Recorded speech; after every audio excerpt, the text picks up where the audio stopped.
साथियों नमस्कार। Finally RPSC ने स्कूल व्याख्याता यानी प्राध्यापक की विज्ञप्ति है वो जारी कर दी है। जैसे कि आप यहाँ पर जो दिनांक 28/4/2022 को ये विज्ञप्ति आरपीएससी की ऑफिशियल साइट पर अपलोड कर दी गई है। सबसे पहले तो हम यहाँ पर पोस्ट की बात करते हैं। तो यहाँ पर जैसा कि आप देख पा रहे हो सब्जेक्ट वाइज यहाँ पर पोस्ट है और साथ में कैटेगरी वाइज भी यहाँ पर दे रखी है। तो सबसे पहले बायोलॉजी 162 पोस्ट, कॉमर्स 130 पोस्ट। तो इस प्रकार सारी पोस्ट आप देख पा रहे हो। यहाँ कल्चर 280, ज्योग्राफी 793 और हिस्ट्री की 807, हिंदी की सबसे ज्यादा पोस्ट है यहाँ पर 1462 देखने को मिली। और उसके बाद यहाँ पर पॉलिटिकल साइंस 1196 और इंग्लिश की 342 और संस्कृत, केमिस्ट्री, होम साइंस, इसके अलावा जितनी भी पोस्ट हैं ये यहाँ पर आप देख पा रहे हो। तो इस प्रकार यहाँ पर कंप्लीट पोस्टें हैं वो सब्जेक्ट वाइज मेंशन है, इसके साथ साथ कैटेगरी वाइज भी मेंशन है। तो आप अपने हिसाब से जो भी पोस्ट है उसको चूज कर सकते हो। पर जनरल और इसके अलावा जितने भी कैटेगरीज रिजर्व्ड कैटेगरी है तो उन सबको यहाँ पर बेनिफिट मिलने वाला है। तो यहाँ पर आप देख सकते हो, इसको कंप्लीट पॉज करके पढ़ सकते हो। और शैक्षिक अर्हता की बात करें यूजी, बीएड और पीजी ये जिसने कर रखी है या फिर अंतिम वर्ष में सम्मिलित हुआ कैंडिडेट है वो इसके लिए एलिजिबल है, यानी एपियरिंग वाले कैंडिडेट है वो इसके लिए कंप्लीटली एलिजिबल है। लेकिन जब एग्जाम होगा उससे पहले आपको इस आशय का सर्टिफिकेट या फिर प्रमाण पत्र या फिर सबूत देना होगा कि उसने एग्जाम से पूर्व है यह शैक्षिक योग्यता अर्जित कर ली है। इसके बाद हम बात करते हैं वेतन की। तो यहाँ पर ये जो पे मैट्रिक्स लेवल 12 यानी 4800 जो यहाँ पर ग्रेड पे है और इसके अकॉर्डिंग यहाँ पर प्रोबेशन के बाद में अगर सैलरी की बात करें तो लगभग 60 से 61,000 के आसपास सैलरी रहेगी। उस कटौतियां होने वाली है तो वो कटौतियां इसमें से निकल जाएगी। उसके बाद आयु सीमा की बात 21 वर्ष और अधिकतम 40 वर्ष आयु सीमा है। इसके अलावा जितनी भी रिजर्व्ड कैटेगरी है यहाँ पर आप पॉज करके देख सकते हो उनको अतिरिक्त आयु सीमा में छूट दे रखी है। यहाँ पर जितने भी रिजर्व्ड कैटेगरी और जितने भी अतिरिक्त आरक्षण वाले जो कैंडिडेट है उन आयु सीमा में है वो छूट दे रखे। इसके अलावा फीस वगैरह में भी छूट यहाँ पर देखने को मिलेगी। तो यहाँ पर आप इसको कंप्लीट पॉज करके पढ़ सकते हो। इसके बाद चयन की प्रक्रिया की बात करें तो यह एक प्रक्रिया रहेगी। यहाँ पर जो 2 पेपर है वो आयोजित किए जाएंगे और completely O mark sheet based होने वाले हैं। तो परीक्षा के स्थान और समय की बात करते हैं तो यहाँ पर परीक्षा का स्थान और समय के बारे में अभी तक कोई सूचना नहीं है। तो यथासंभव जैसे ही तिथि आएगी ऑफिशियल वेबसाइट पर सूचित कर दिया जाएगा। इसके अलावा पाठ्यक्रम भी आरपीएससी की जो ऑफिशियल वेबसाइट है वहां पर अपलोड किया हुआ है। तो वहां पर आप कैंडिडेट वाले सेक्शन में कॉर्नर में जाकर के वहां पर जो फर्स्ट ग्रेड यानी प्राध्यापक या फिर आप कह सकते हो स्कूल व्याख्याता इसका जो सिलेबस है वहां से आप डाउनलोड कर सकते हो। इसका सिलेबस का जो पीडीएफ का लिंक है वो मैं डिस्क्रिप्शन में प्रोवाइड करवा दूंगा। यहाँ पर जो परीक्षा होने वाली है इसमें 2 पेपर होने वाले हैं। दोनों पेपर है वो completely O mark sheet based होने वाले हैं।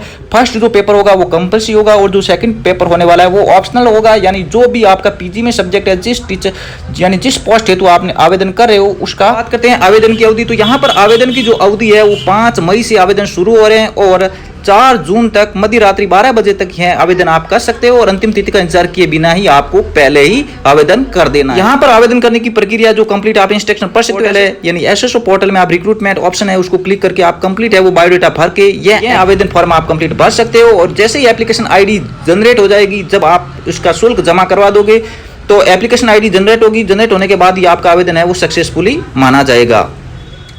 और यदि किसी भी प्रकार का आप आवेदन के दौरान गलती कर देते हो तो 500 रुपए के अतिरिक्त शुल्क के साथ आप उसमें संशोधन कर सकते हो। उसके बाद हम एग्जाम स्कीम और सिलेबस के बारे में बेसिक जानकारी प्राप्त कर लेते हैं। तो ये कंप्लीट एग्जाम है वो 450 यानी 450 मार्क्स का होने वाला है।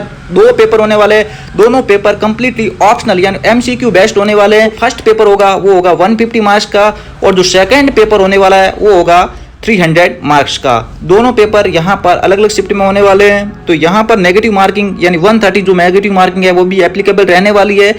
और मिनिमम जो क्राइटेरिया इस बार निर्धारित कर दिया है यानी 40% प्लस मार्क्स आपने गेन किए हैं तो ही आप इसके लिए एलिजिबल रहेंगे। और इसके अलावा जो 5% है वो रिजर्व कैटेगरी यानी SC ST के लिए रिडक्शन प्रदान किया गया, छूट दे रखी है। इसके अलावा यहाँ पर फर्स्ट पेपर जनरल स्टडी से संबंधित है जिसका ड्यूरेशन है 1 आवर्स एंड 30 मिनट। जैसे कि आप 5 सेक्शन देख पा रहे हो जिसमें पेपर में 5 सेक्शन दे रखे हैं। इसको आप कंप्लीट पॉज करके पढ़ सकते हो। यहाँ पर इंडिया का इतिहास, भारत का इतिहास और इसके साथ साथ भारत के राष्ट्रीय आंदोलन से संबंधित कुछ प्रश्न आने वाले हैं। फिर मेंटल एबिलिटी और स्टैटिस्टिक्स से संबंधित, फिर mathematics and language ability test Hindi और इंग्लिश से संबंधित करंट अफेयर्स आने वाला है। और इसके अलावा general science, Indian polity, geography और education management, education scenario in Rajasthan, children to free and compulsory education act 2019 इससे संबंधित कुछ क्वेश्चन वगैरह रहने वाले हैं। तो ये कंप्लीट जो पेपर है इसलिए यहाँ पर मोटा मोटा सिलेबस दे रखा है तो इसी के अकॉर्डिंग यहाँ पर पेपर है वो सेट होने वाला है। जो सेकंड पेपर रहने वाला है वो संबंधित सब्जेक्ट का रहने वाला है। ये 300 मार्क्स का रहने वाला है और 3 आवर्स की है यहाँ पर समय अवधि यानी 3 घंटे की समय अवधि रहने वाली है और 4 सेक्शन यहाँ पर दे रखा है, जिसमें सीनियर सेकेंडरी लेवल का आपका सब्जेक्ट मैटर पूछा जाएगा, फिर ग्रेजुएशन लेवल का सब्जेक्ट मैटर पूछा जाएगा और उसके बाद में पोस्ट ग्रेजुएशन लेवल का सब्जेक्ट मैटर पूछा जाएगा। इसकी डिटेल है वो आपको जो आरपीएससी की ऑफिशियल वेबसाइट है वहां पर कंप्लीट सिलेबस दे रखा है। उस सिलेबस है वो आरपीएससी की ऑफिशियल वेबसाइट पर ही है, वहां से आप देख सकते हो कि सीनियर सेकेंडरी लेवल में कौन कौन से पॉइंट रहने वाला है, ग्रेजुएशन लेवल में और पोस्ट ग्रेजुएशन लेवल में कौन कौन से टॉपिक रहने वाला है। इसके अलावा educational psychology, pedagogy, teaching learning material और use of computer and information technology in teaching learning, तो ये सारे के सारे कंप्लीट यहाँ पर आप देख पा रहे हो। इसके अलावा जो स्पोर्ट कैटेगरी से रिलेटेड है तो वेरिफिकेशन ऑफ स्पोर्ट सर्टिफिकेट, तो उनका वेरिफिकेशन होना अति आवश्यक है। तो ये यहाँ पर जो इंस्ट्रक्शन दे रखे हैं इसको पॉज करके आप ध्यान से पढ़ ले। इसके अलावा ओबीसी, नॉन क्रीमिलेयर, ईडब्ल्यूएस और एसबीसी यानी एमबीसी नॉन क्रीमिलेयर के जो कैंडिडेट है, जो ऑनलाइन आवेदन की जो अंतिम तिथि है उससे पूर्व ही संबंधित जाति का प्रमाण पत्र बना ले तभी वैलिड रहेगा, अदरवाइज आप इसके लिए डिस्क्वालीफाई हो जाओगे। तो इस चीज का आप विशेष रूप से ध्यान रखें।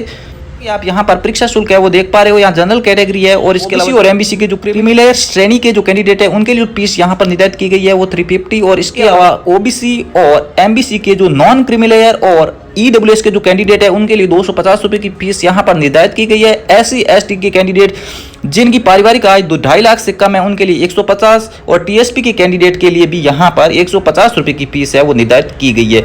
इसके अति महत्वपूर्ण बिंदु है कि यदि आप किसी भी प्रकार के मिस्टेक कर देते हो तो कुछ अतिरिक्त शुल्क यानी 500 रुपए के अतिरिक्त शुल्क के साथ आप इसमें संशोधन कर सकते हो। और उसके अलावा जो कैंडिडेट स्पोर्ट कैटेगरी या फिर एक्स सर्विस से संबंधित है तो उनसे संबंधित जो भी है वो इंस्ट्रक्शन आप यहाँ से ध्यानपूर्वक पढ़ सकते हो।